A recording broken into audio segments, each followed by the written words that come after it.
Lenguaje estructurado de consulta, SQL. En tu camino como administrador de bases de datos, vas a manejar el lenguaje SQL, el cual se utiliza para definir y manipular a las bases de datos y consultar información, por lo que es necesario que comprendas en qué consiste y cómo utilizarlo. El lenguaje estructurado de consulta, o SQL por sus siglas en inglés, es utilizado para la programación de las bases de datos.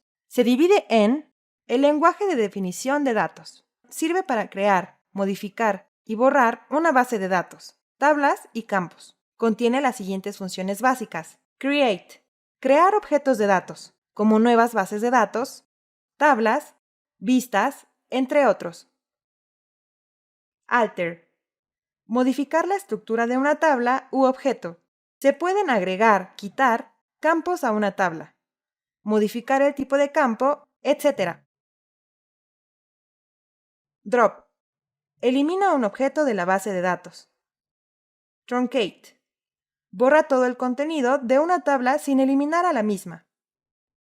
El lenguaje de manipulación de datos sirve para insertar, modificar, borrar y buscar un registro de la base de datos.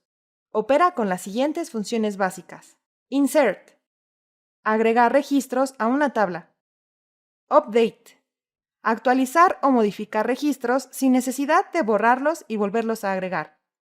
Delete. Borrar registros de una tabla. Select. Busca información en una base de datos.